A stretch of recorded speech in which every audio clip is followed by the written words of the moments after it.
Du stehst noch ganz am Anfang von deinem Motorradabenteuer? Dann solltest du diese 3 Tipps auf jeden Fall wissen. Die Linke zum Gruß.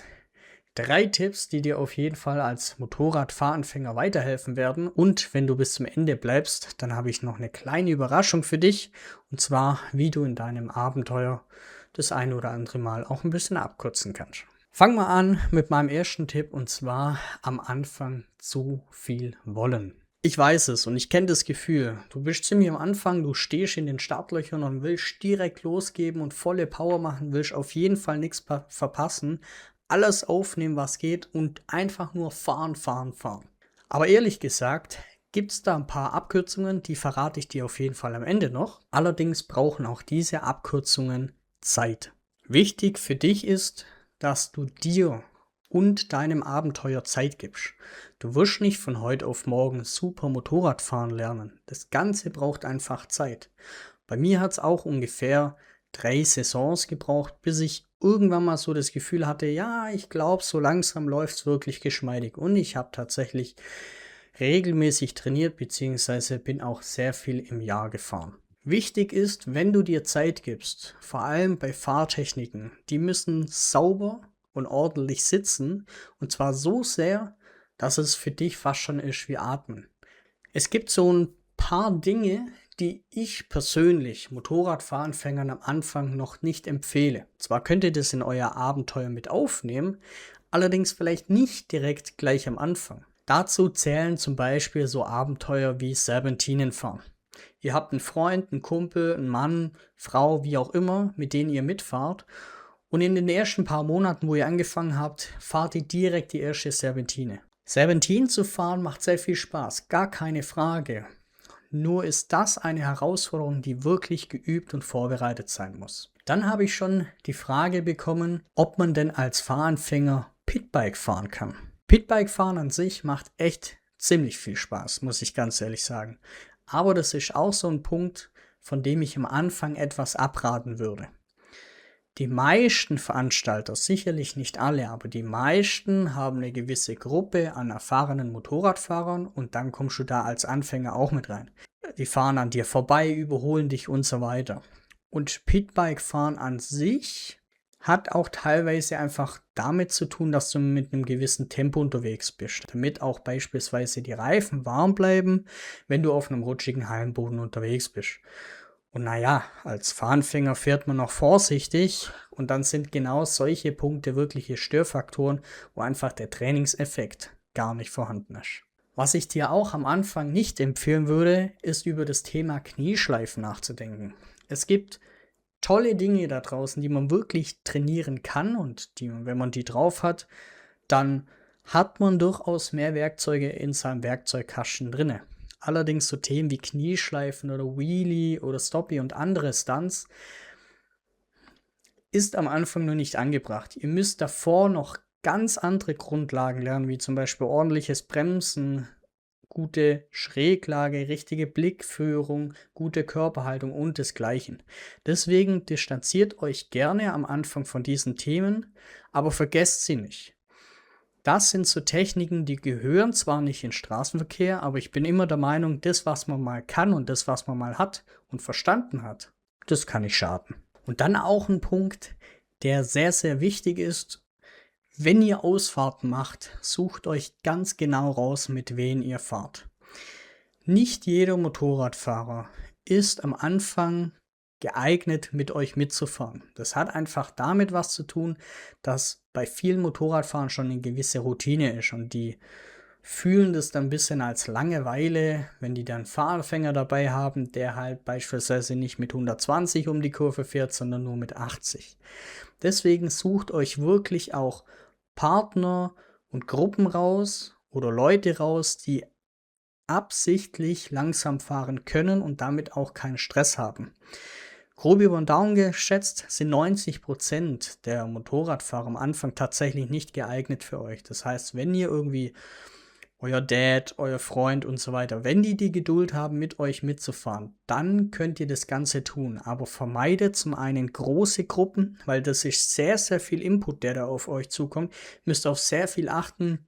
Dann kommt der Gruppenzwang, ihr müsst da mithalten in dem Tempo und so weiter. Fahrt am Anfang gerne allein oder in ganz kleinen Gruppierungen mit Leuten, wo ihr wirklich wisst, okay, denen macht es jetzt nichts aus, wenn ich auch mal auf der Landstraße nur 70 fahre, weil der Input einfach gerade für mich sehr groß ist.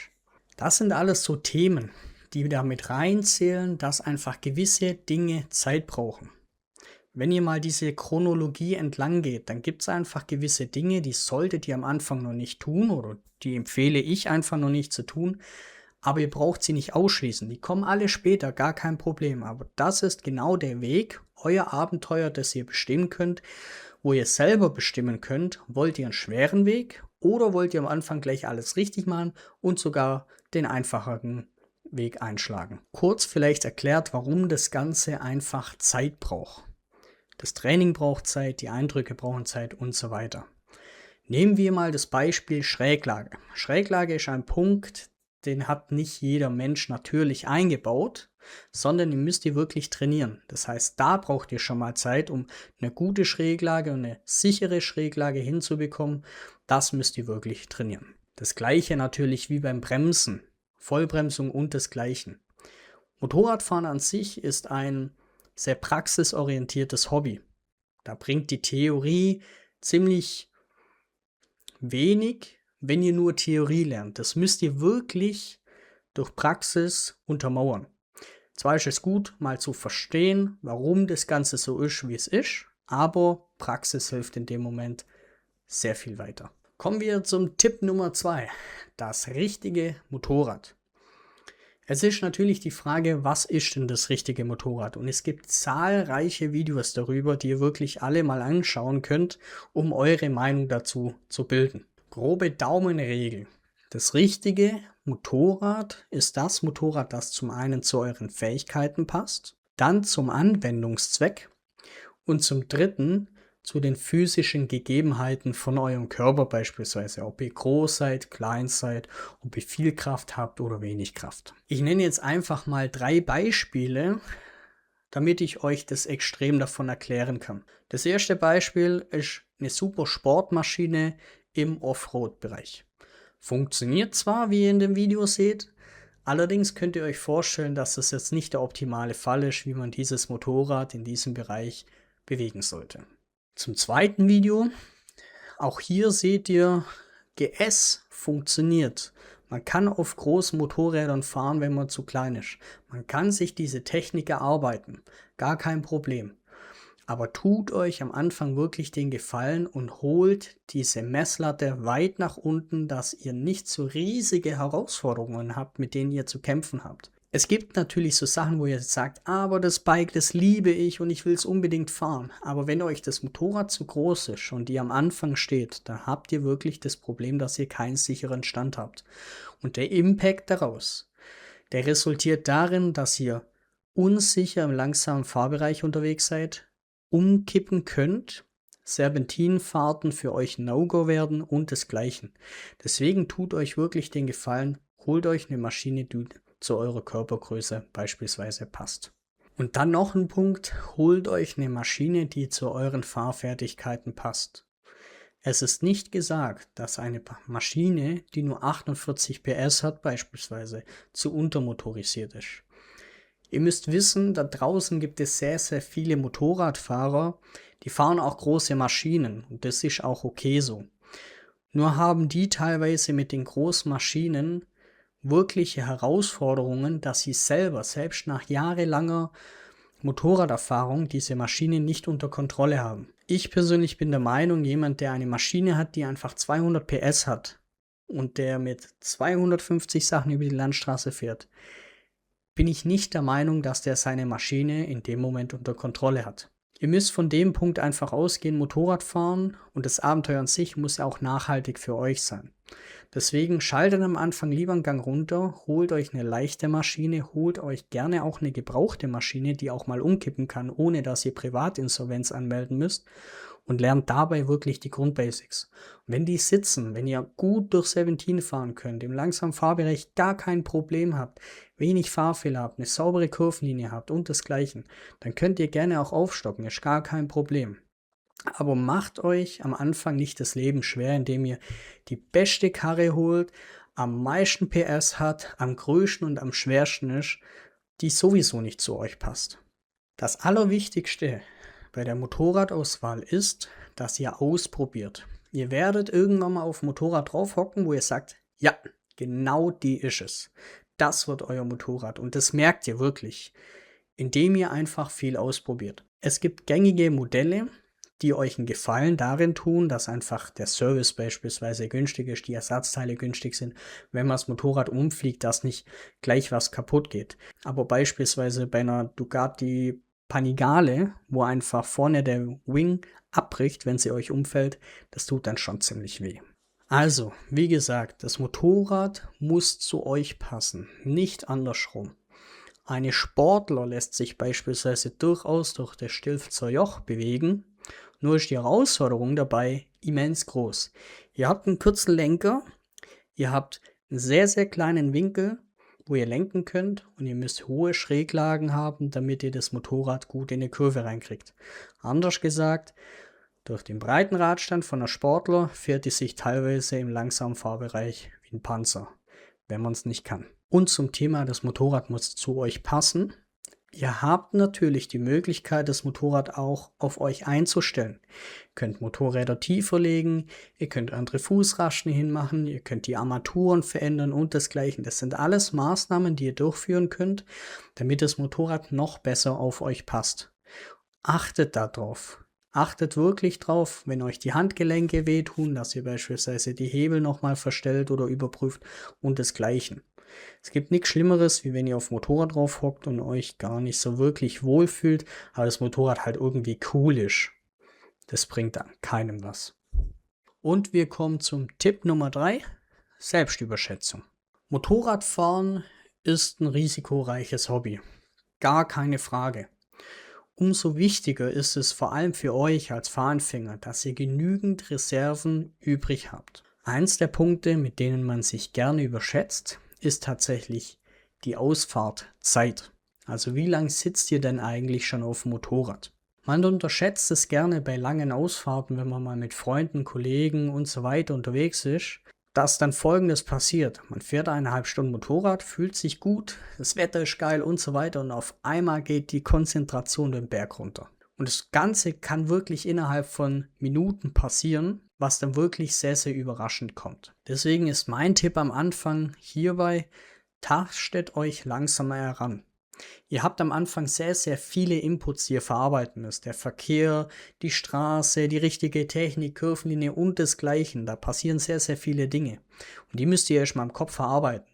Wenn ihr jetzt 8 Stunden unterwegs seid, dann seid ihr da wirklich gerädert.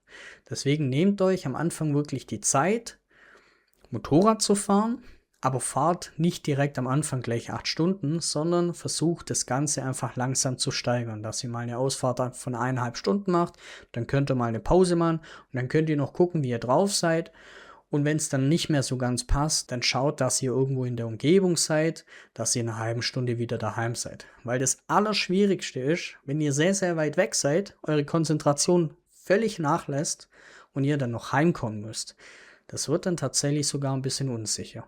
Ein weiterer Punkt in der Selbstüberschätzung ist tatsächlich die körperliche Fitness.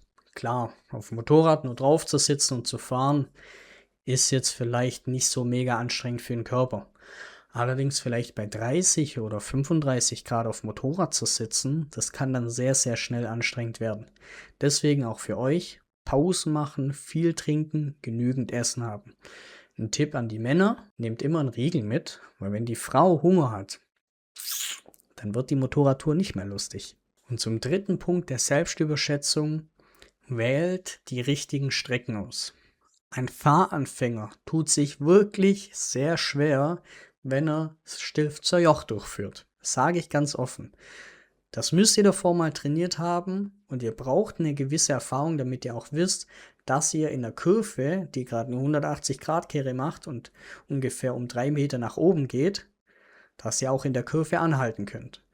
Und da passiert das eine oder andere Mal ein Missgeschick, das vor allem deswegen kommt, dass viele Motorradfahrer solche Kurven unterschätzen. Aus Selbstüberschätzung passieren Fehler. Und wenn ihr Fehler macht, dann können die zu Unfällen führen oder im schlimmsten Fall auch tatsächlich, dass ihr Angst bekommt.